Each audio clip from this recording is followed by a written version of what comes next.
Sir, this government approach to governance has revealed a clear pattern: a centralization of authority, consolidation of power, and consistent erosion of states' constitutional and fiscal autonomy.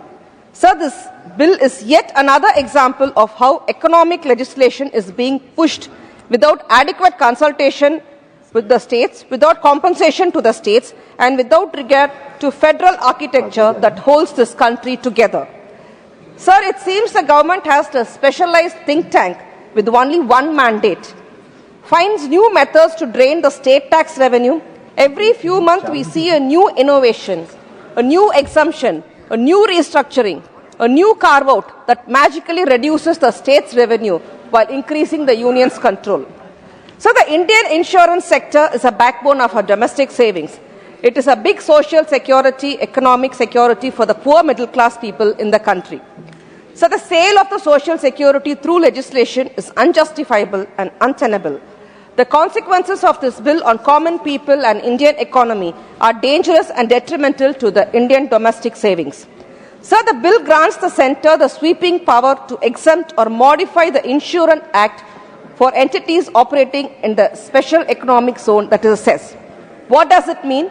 It means the union, without the state consultation, can allow the insurance in the gift city to operate under a light touch regime, free from the regulatory, legal and financial obligations that domestic insurance must follow. It gives a competitive advantage to the FISC-based companies while undermining the insurers based in the state. Sir, Clause 7 of the bill provides 100% FDI in the Indian insurance sector. This means 100% surrender to the foreign investors and to the insurance companies. Sir, also the Clause 7 inserts a Section 3AA into the Insurance Act and allows 100% foreign ownership in Indian insurance companies.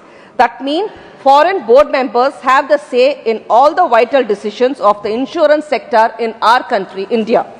Sir, foreign shareholders will decide on the insurance premiums, returns and dividends. This will only facilitate an indirect route for the black money to flood into the country. The country is already strained and distressed because of the withdrawal of the foreign investments from our Indian banks. Sir, what about our state autonomy then? Who will answer the state autonomy question? Today, states run multiple social insurance schemes: crop insurance, livestock insurance, health insurance top-ups, and accidental cover for the unorganized sector works. These schemes depend on the financial strength of the state insurers, cooperative bodies, and local intermediaries. But the bill removes the requirement for capitalized cooperative insurers. It gives them no real competitive room in the market, now dominated only by 100% foreign-owned giants operating out of the tax havens. This is not a cooperative federalism, sir. Sir, let us look at the effect of the employment.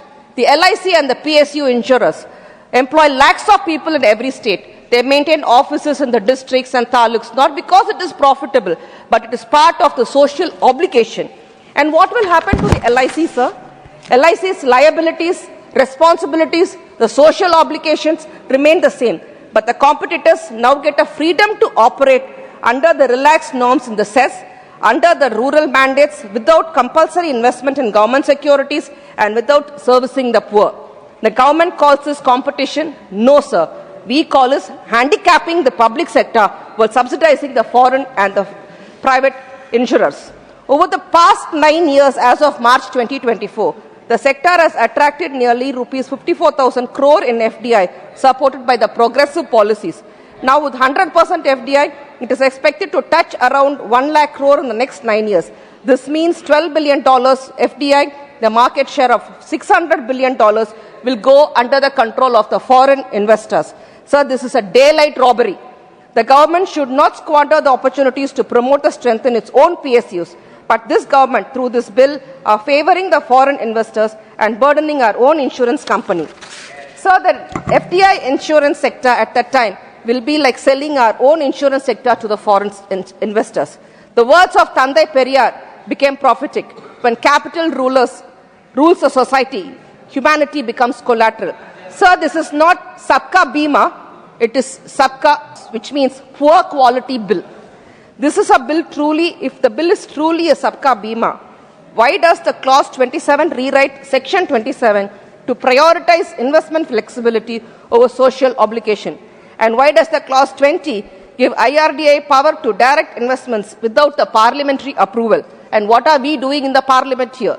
This bill does not guarantee coverage, it guarantees capital freedom. So this bill have the cascading effect on the Indian domestic insurance company like the LIC and the GIC. LIC is a people's institution built with people's saving. Sir, clause 72 to 82 amending the LIC Act strip LIC to its unique statutory character and force it to operate like a market-driven company. This will only push it into an unequal competition with the multinational insurance company.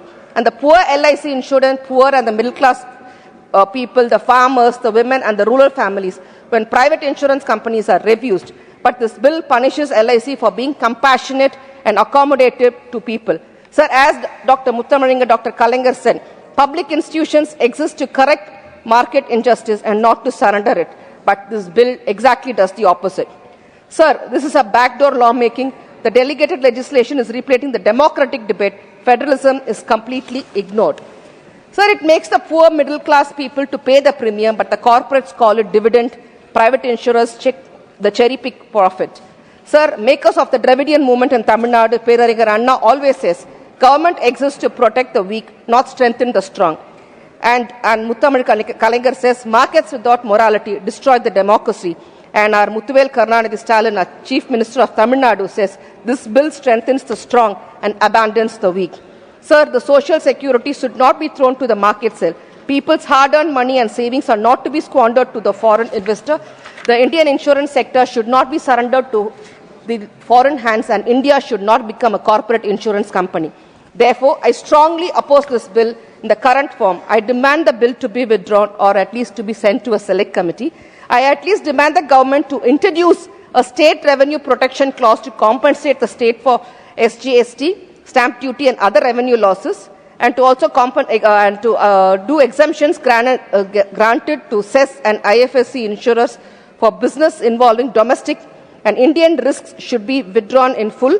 Ensure all insurers, including those in CES, meet rural and social sector obligations without expectation. Create a joint state-center regulatory framework whenever policy changes impact the state tax base. Safeguard LIC autonomy and national role, recognizing its importance to public welfare and financial stability. Insurance must not become a tool to centralize power or weaken state finances. It must remain a pillar of public trust, federal balance and people's welfare. Or kindly refer this to the standing committee in the parliament. I would like to conclude by saying a Tirukural. Kudidari kolochum manila manan adidarik nirkum ulagu, which means a nation that does not protect and embrace its people will steadily lose its strength and stability. Thank you.